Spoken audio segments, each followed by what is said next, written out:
When I first learned about the Industrial Revolution in Cambridge in England in the 1960s, it was taught in such a way as to say this was the first time there'd been any real prosperity in the world. And we don't actually think that anymore. And I think it was partly that people had just not done the scholarship for China or India or Africa. And so previous episodes of great prosperity had been sort of lost in the mist of history and were certainly not taught to undergraduates at that time. One of my favorite examples is from China. And many of you may have seen this terrific picture before. The ship in the background belonged to Admiral Hay, and Admiral Hay was sent off by the Emperor of China to explore the South China Sea, and he had a fleet of those ships, of which this was the Admiral's ship.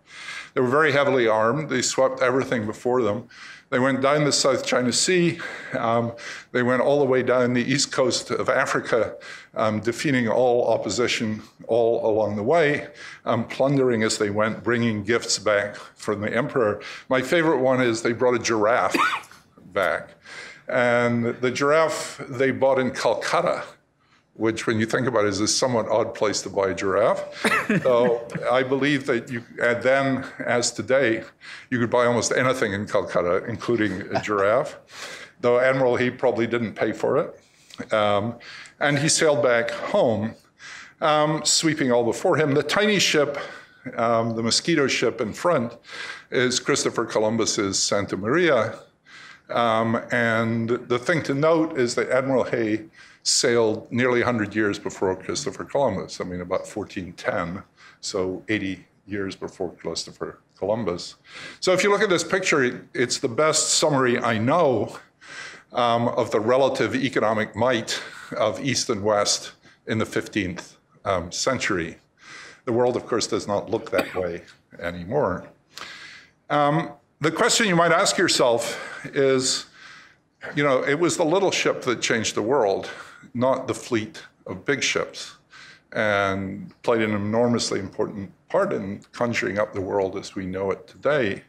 And the big ship did nothing at all. And why did that happen? You know, why didn't Admiral Hay go home and make his next expedition to the west coast of the United States and change world history?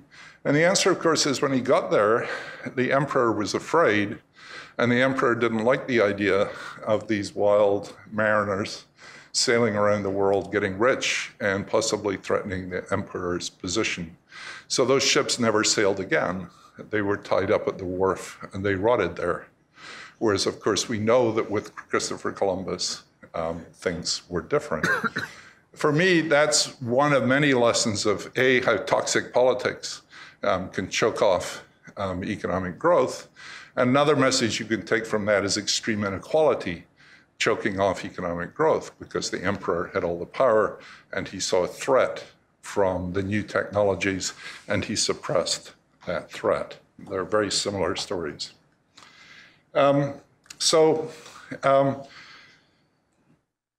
The way I think historians think of this now is not that there was no prosperity before. The puzzle now is not that. The puzzle is, why was the prosperity sustained? And that's something economists and others have perhaps not made a huge amount of progress on over the last period, but that's now the topic. As I say at the bottom, the world as a whole, these gaps have never really closed. There's much. The international inequality measurements are much more fraught than most people seem to think. I don't think we have really good data on these. But my reading would be that country by country, the gaps in material living standards are still not closing hardly at all. That's country by country. So India and China count as one each. If you weight by population and you look at the world's population, then international inequality on a person-by-person basis is probably falling, but I wouldn't bet your fortune on it. I'm going to talk a little bit about parallels in health. Life expectancy began to rise in Britain at around the same time, the middle of the 18th century. The Enlightenment is probably as close as you're going to get to a root cause for both of those things. And that, of course, pulled Britain away from other countries, the beginning of this great divergence again, but also within Britain. And I want to show you something about that. This is a picture that was first drawn by Bernard Harris And the blue line here, which runs from before 1550 to after 1850, shows life expectancy in Britain. This comes from Tony Wrigley and colleagues, a meticulous project of reconstructing life expectancy from parish registers in Britain. And what you can see about this graph is that it's very variable, because there were horrible episodes of plagues and smallpox epidemics and things, the sweats and other things that we don't even know what they were. And these cause big dips in life expectancy for a year or two. Notice that life expectancy never really got much above 40 and occasionally dipped down much lower than that. There's really no decent trend you can see in this thing over this 300-year period. A long period of not very much happening. So what Harris had the idea to do was, what happened to the dukes? How about the aristocrats in Britain?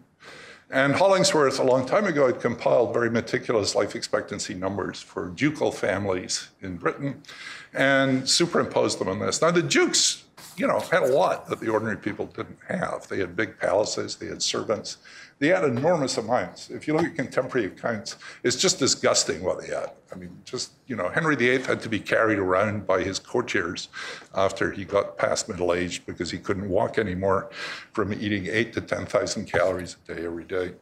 So these people are not short of food, they're not short of places to live, they had palatial lives. So here's their life expectancy. Which every time I see this graph, it looks amazing to me, that none of this did them any good up until about 1750.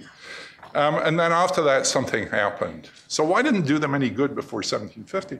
Well, the reason it doesn't really help if you were rich, if you didn't know how to make yourself healthy. And if your kids are dying of contaminated water and smallpox epidemics, it doesn't matter that you had a huge amount of wealth or a huge amount, you just didn't have the knowledge. Now, once the knowledge is there, wealth can be used to put it to some use. But before that, there's not really very much there.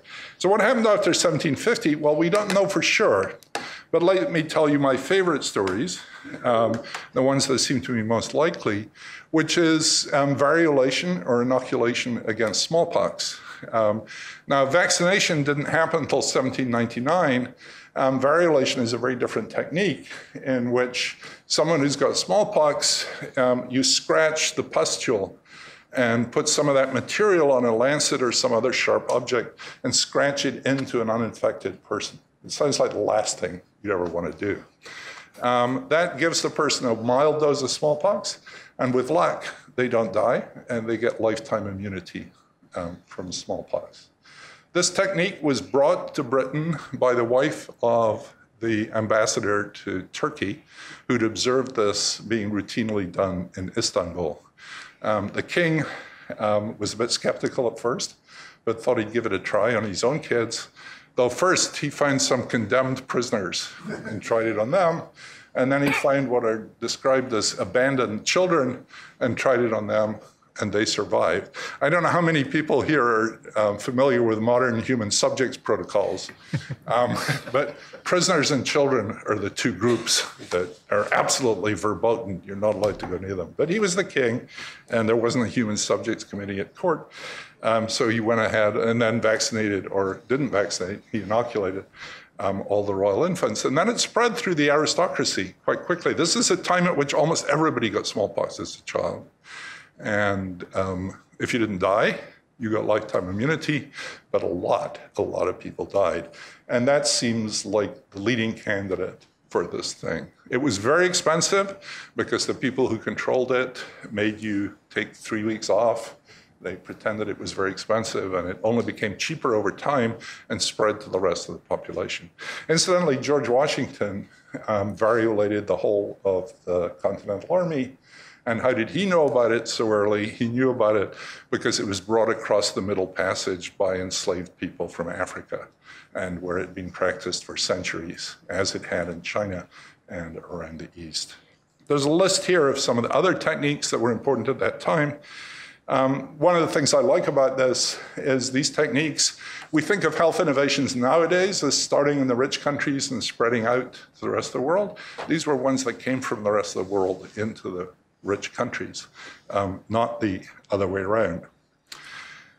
The point about this, and I'm going to draw a parallel with today, is that these are benevolent, expensive, at least initially, innovations that later spread much more widely. Now, of course, it would have been better for everybody if everybody had got them at once, instead of just a few people getting them and then them spreading. But that's not the way the world works. I mean, you can't make the world work that way.